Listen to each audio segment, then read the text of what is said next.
आज आपण उदाहरण संग्रह 12 सोडून घेणार आहोत। यामध्ये लेखी उदाहरणं दिलेली आहेत। लेखी उदाहरण सोडवण्याचा सराव आपण मागच्याही उदाहरण संग्रहांमध्ये केलेला आहे। यामध्ये पहिलं उदाहरण आहे, प्रथमेशला 24,450 रुपयांचा एक लॅपटॉप घ्यायचा आहे। त्याच्याजवळ 975 रुपये आहेत।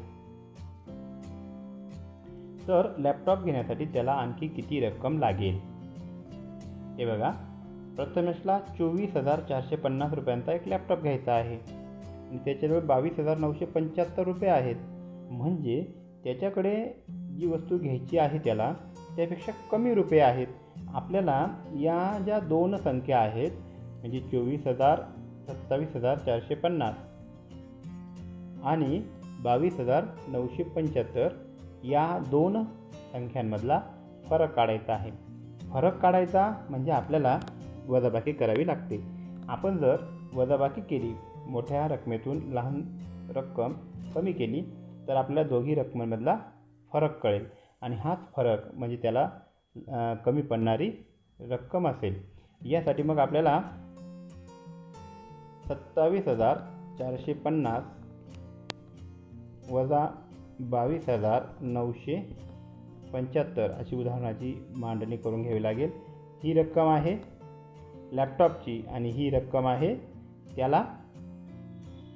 त्याच्याकडे असलेली आणि आपल्याला काढायची आहे त्याला कमी पडणारी रक्कम। आता इथं शून्यातून 5 जात नाही म्हणून आपण उसना घेतला। इथे 4 राहिले, इथे 10 झाले, 10तून 5 गेले 5, 4तून 7 जात नाही म्हणून पुन्हा उसना घेतला। इथे 3 राहिले, 14तून 7 गेले 7, 3तून 9 जात नाही म्हणून पुन्हा उसना घेतला। 13तून 9 गेले 4, इथे राहिले 6, 6तून 2 गेले 4, 2तून 2 गेले 0। म्हणजे त्याला लॅपटॉप घेण्यासाठी 4,075 रुपये कमी पडत आहेत। हे आपल्याला या उदाहरणातून दुसरं उदाहरण आहे, एका वर्षी एका कंपनीने 44,730 स्कूटर्स तयार केल्या, दुसऱ्या वर्षी 43,150 स्कूटर्स तयार केल्या। बघा, एका वर्षी एका कंपनीने 44,730 स्कूटर्स तयार केल्या, दुसऱ्या वर्षी 43,150 स्कूटर्स तयार केल्या। तर कंपनीने पहिल्या वर्षी किती जास्त स्कूटर्स तयार केल्या? बघा, आपण पहिलीपासून वजाबाकी शिकत आहोत। यामध्ये हे उदाहरण तुलना या प्रकारातलं आहे। पहिल्या वर्षी तयार केलेल्या स्कूटर्स आणि दुसऱ्या वर्षी तयार केलेल्या स्कूटर्स यामध्ये तुलना केलेली आहे आणि ही तुलनेतला फरक काढण्यासाठी आपल्याला पुन्हा इथे वजाबाकी करावी लागेल। मग इथं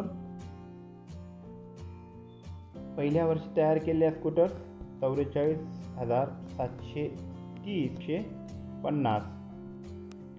मग इथे आपल्याला ह्या पहिल्या वर्षी तयार केलेल्या स्कूटर्स आहेत, या दुसऱ्या वर्षी तयार केलेल्या स्कूटर्स आहेत आणि इथे किती स्कूटर्स पहिल्या वर्षी जास्त झाल्या, बघा इथे दुसऱ्या वर्षी कमी झालेल्या आहेत। मग पहिल्या वर्षी किती जास्त झाल्या हा जो मधला फरक आहे तो आपण इथं काढून घेणार आहोत। 0तून 0 गेले, इथे 0 राहिले, 3तून 5 जात नाही म्हणून आपण पुन्हा उसना घेऊ। 13तून 5 गेले 8, इथे राहिले 6तून 1 गेला 5, 4तून 3 गेला 1, 4तून 4 गेला 0। म्हणजेच इथे हे 1,085 एवढ्या स्कूटर्स दुसऱ्या वर्षी कमी तयार झाल्या। म्हणजे पहिल्या वर्षी 1,580 स्कूटर्स जास्त तयार झाल्या। इथं आपण खाली उदाहरण सोडवल्यानंतर लिहायला पाहिजे की कंपनीने पहिल्या वर्षी 1,580 एवढ्या स्कूटर्स जास्त तयार केल्या। आता पुढचं उदाहरण आहे, एका शहरात पुरुषांची संख्या 16,37,856 असून 16,37,856 असून स्त्रियांची 30,978 आहे। तर स्त्रियांची संख्या पुरुषांच्या संख्येपेक्षा किती जास्त आहे? आता इथं सुद्धा फरक काढायचा आहे।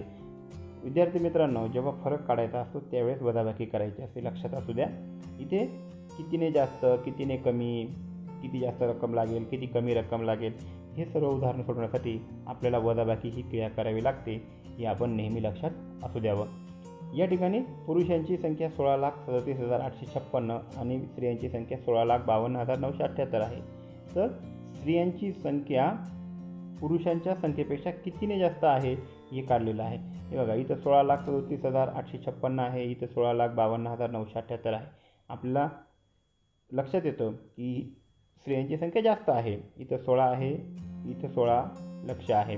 मग आपल्याला लहान मोठी संख्या ठरवण्यासाठी हा अंक बघावा लागणार आहे. इथं 3 आहे, इथं 5 आहे, म्हणजे ही संख्या मोठीच आहे. मोठी आहेत, याच्यातून आपल्याला किती जास्त आहे हे काढायचं आहे. वजाबाकी करताना मोठी संख्या वरती लिहायची, लहान संख्या खाली लिहायची, हा नियमही आपल्याला माहिती आहे.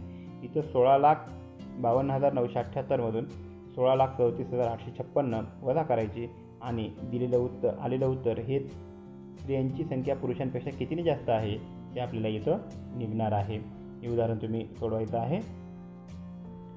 पुढचं उदाहरण आहे, एका संस्थेने सामाजिक उपक्रमासाठी 25 लाख रुपये जमा करायचे ठरवले होते.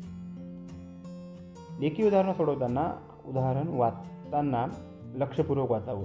ते उदाहरण एकदा समजलं नाही, दोनदा वाचावं, कारण उदाहरण नीट समजल्याशिवाय आपल्याला नेमकी कोणती क्रिया करायची आहे ते समजलं पाहिजे.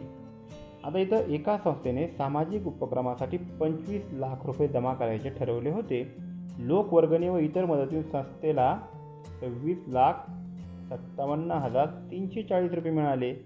तर संस्थेला ठरवल्यापेक्षा किती रक्कम जास्त मिळाली? बघा, इथं ठरवलं होतं 25 लाख जमा करायचं, परंतु मिळाले 26,57,340, म्हणजे त्यांना जास्त पैसे मिळाले. मग ह्या 25 लाखापेक्षा हे 26,57,340 किती जास्त आहेत हे आपल्याला या उदाहरणातून काढून द्यायचं आहे. म्हणजेच इथे आपल्याला दोघांमधला ह्या ज्या दोन संख्या आहेत, या दोन संख्यांमधला आपल्याला फरक काढायचा आहे. फरक काढायचा म्हणजे आपल्याला पुन्हा या मोठ्या संख्येतून लहान संख्या वजा करून आलेलं उत्तर हेच आपल्याला किती रक्कम जास्त मिळाली हे असणार आहे. हे उदाहरण तुम्ही मान्य करा आणि सोडवा. त्याच्यानंतर पुढचं उदाहरण आहे, 23,849 व 27,056 या संख्या घेऊन वजाबाकीचे उदाहरण तयार करा व सोडवा. आता या ठिकाणी फक्त संख्या दिलेल्या आहेत त्या घ्यायच्या आणि वजाबाकीचे उदाहरण तयार करा व सोडवा असं सांगितलेलं आहे. आता ह्या दोन संख्या घेऊन आपल्याला अनेक प्रकारची उदाहरणं तयार करता येतील. उदाहरणादाखत मी एक उदाहरण सांगतो. रवीकडे 23,849 रुपये आहेत व श्यामकडे 27,056 रुपये आहेत. तर रवीपेक्षा श्यामकडे किती रुपये जास्त आहेत या पद्धतीने उदाहरण तयार करता येईल. किंवा अनेक प्रकारची आपल्याला उदाहरणं तयार करता येतील. तुम्ही या ठिकाणी या दोन संख्या घेऊन वेगवेगळ्या पद्धतीने उदाहरण तयार करू शकतात. ते उदाहरण तयार करायचं, जसं मी आता रवी आणि श्याम ही दोन मुलांची नावं घेऊन एक उदाहरण तयार केलं, त्या पद्धतीने तुम्हीही उदाहरण तयार करा आणि सोडवा. आपण आता पुढच्या भागामध्ये उदाहरण संग्रह 13 सोडून घेणार आहोत.